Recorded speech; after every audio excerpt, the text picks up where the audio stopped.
Alamo City boys, it is 2 weeks from the start of the USL Championship regular season. The boys are in full swing in preseason mode right now. The roster is coming closer and closer to becoming complete. We got a lot of great players coming back. We got a lot of great additions.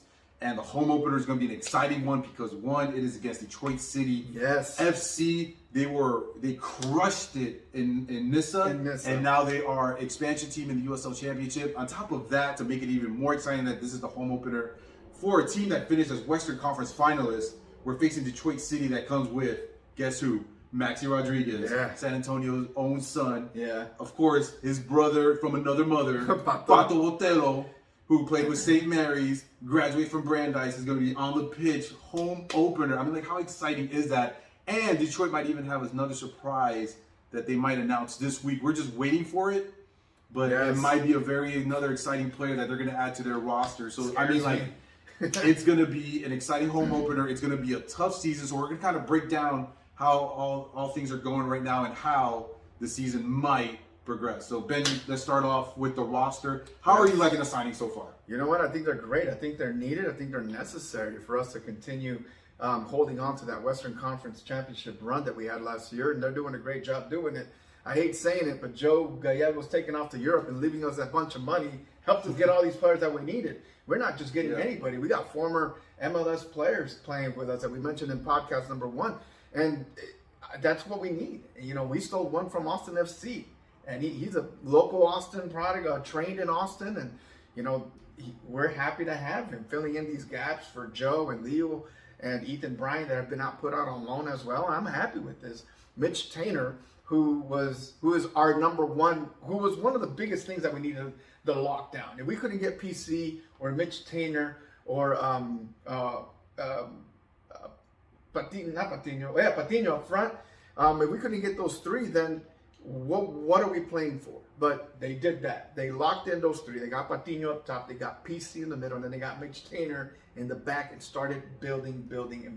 Right. There was some concern when we lost Marcus Epps to Phoenix. Yeah, that scared me. It seems like that we have this train of players that just leave every season. That go from San Antonio to Phoenix. I mean, it started with JJ back in the day. Then we saw Billy Forbes. And then we saw Mike Barnby, Darnell King. So it seems like every year, you know, the players leave for Phoenix. So I was like, man, they're stealing another player. We lost one of the greatest dribblers in SAFC history in Marcus Epps. Yeah, I mean, he was somebody that was playing on the wing. But then we got this kid from Austin, Kakutamea, who I mean, he blew it up in Vancouver Whitecaps. I mean, he was destroying it just a couple years ago. Didn't get to see too much action with Austin FC.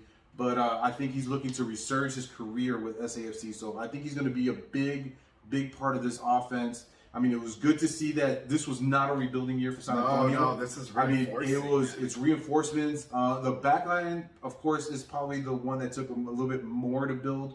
But like the midfield and the front, when you had Justin Dillon and Patino coming back, two forwards. Another one, but two forwards coming back. Of course, Nathan was on loan, so he's back in Brazil. His contract ends up actually at the end of this year, so who knows? We might see him in 2023 with SAFC back. Who knows? I mean, he's still a young player, still in his early 20s. Jose Gallegos going to Europe was a great move. It opens up the roster for him and for us. It opens up the roster for some more experienced players. And then the back line, I mean, you have Mitch Tainer back there. And then they added his former teammate, I believe it was Carter Manley. Oh, yes, Manley.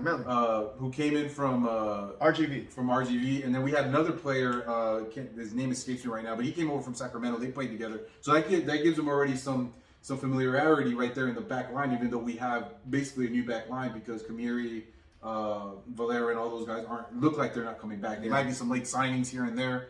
And then, of course, in goalkeeper, we thought Matt Cardone was going to retire. No, there he is. But the beard is back. And my beard wants to look like his beard when it grows up. But and it's not only that. He's bringing in San Antonio's second favorite, Mr. Farr. Yeah, Jordan Farr is here. And we have a Colombian international, Christian Bonilla, who played with Millonarios, played with América de Cali, has experience with the Selección. So, I mean, we have 3 quality goalkeepers to choose from. It's going to be hard to see who finishes 1 and 2. It's going to be hard to keep all 3 on the roster. I don't want to speculate on who's because obviously they have to play it out. Coach Juan Lamadrid is going to do an excellent job prepping these guys and getting these guys to be who's going to be the top dog, who's going to be number 2. It's very rare that San Antonio FC has 3 keepers on the roster, so it's gonna be tough to see who's the odd man out. But overall, I think this team is looking good, despite the fact that they did lose to FC Dallas this past weekend. So let's talk about that game up there in Frisco. All right, a little bit, just a little bit. Let's just touch on it. I'll be honest with you, it's preseason game. We both have been there. I think this is our first time we've ever even missed an FC Dallas.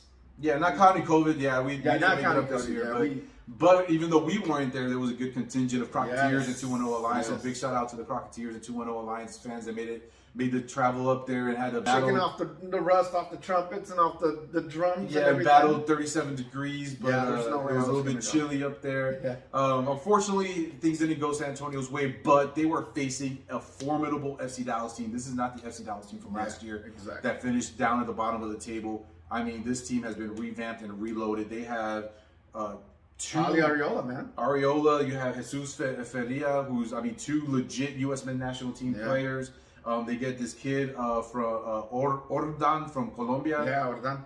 And then they have Farfan that came in from LAFC. Yeah, I know. In a straight-up trade with yeah. right. So, this team is just Stout. It's stout, and they brought in their strong starting 11 against a SAFC team that's still kind of getting a foothold on what style they're going to play and getting used to being with each other. So it's a preseason game. So yeah, they got 6 put on them, but it's a preseason game. So you just go from there. Coach Marcena, they always put out the rosters before the game.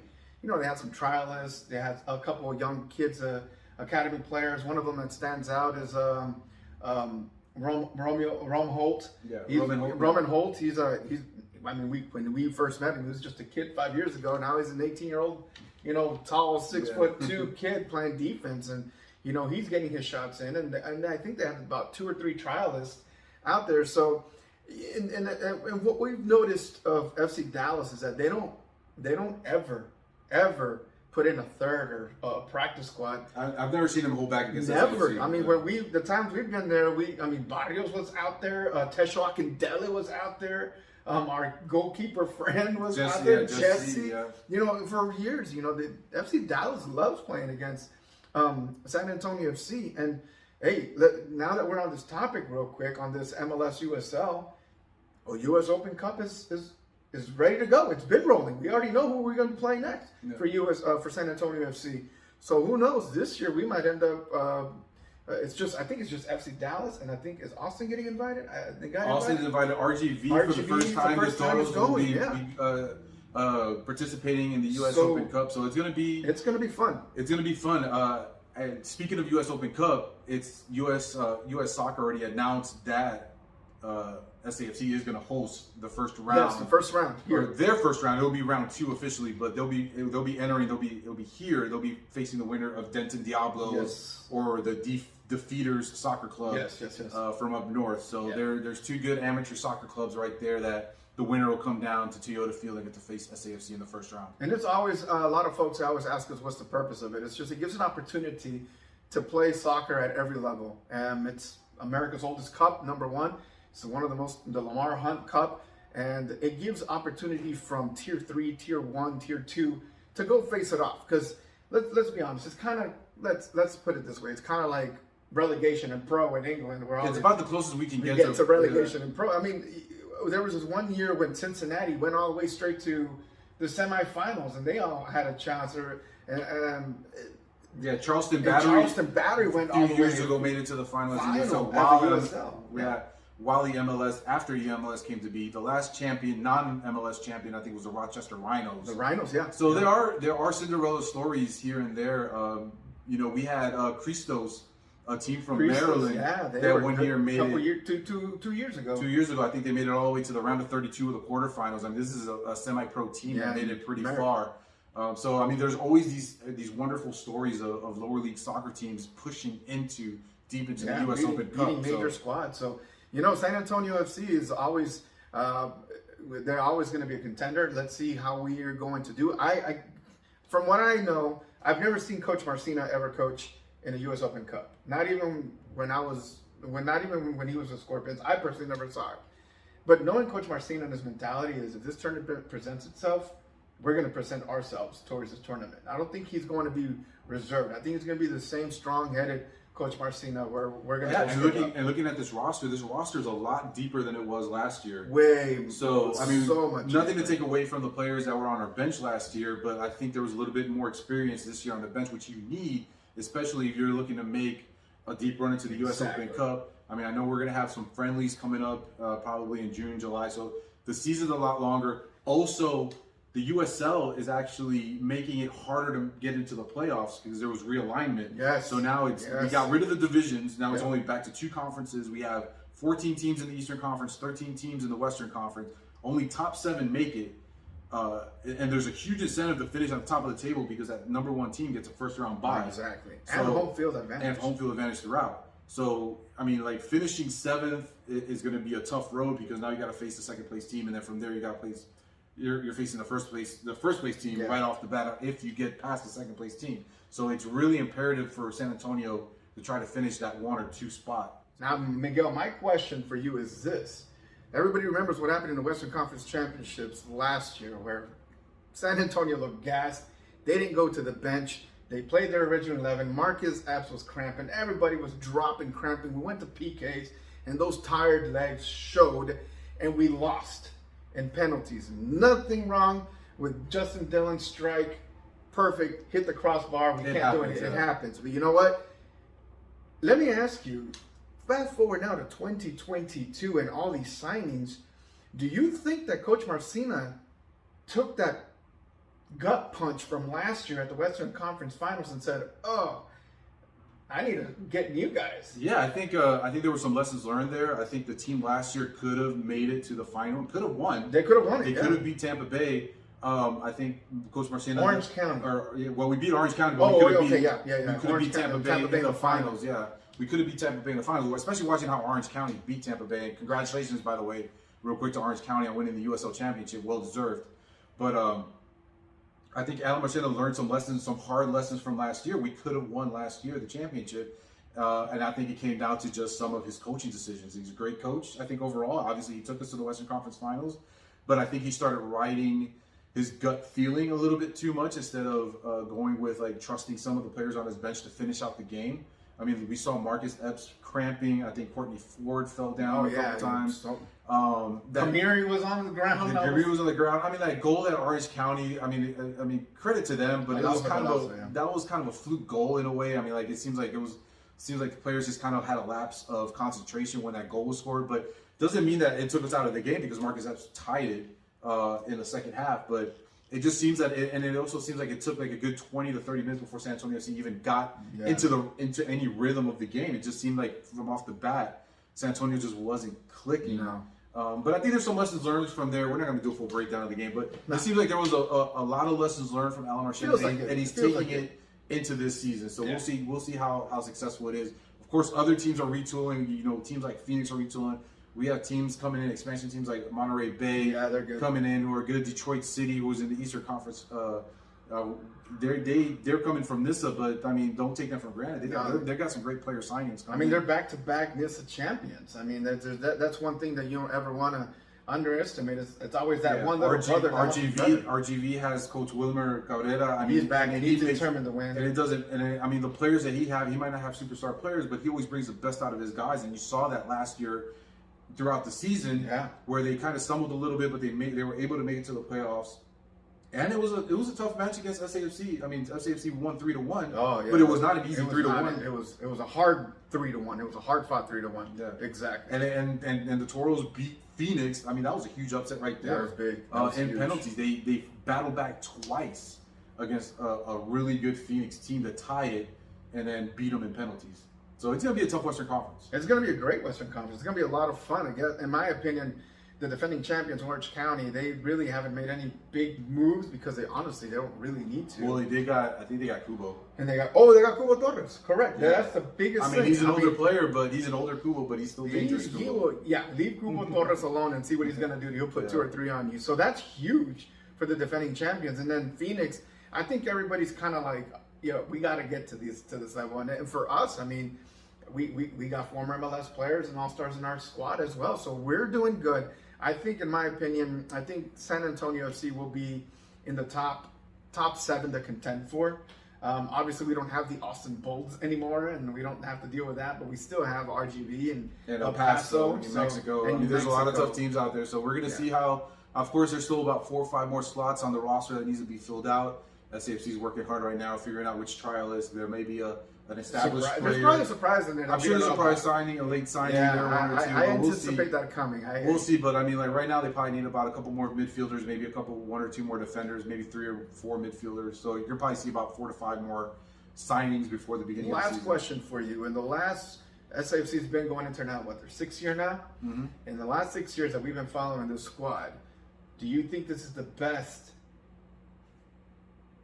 team put together in the offseason? The best offseason signings? I would say yes. And beating that 2017 season with Sebastian and Matt, Diego, Billy Forbes. I mean, even last year's signings were pretty good. Yeah.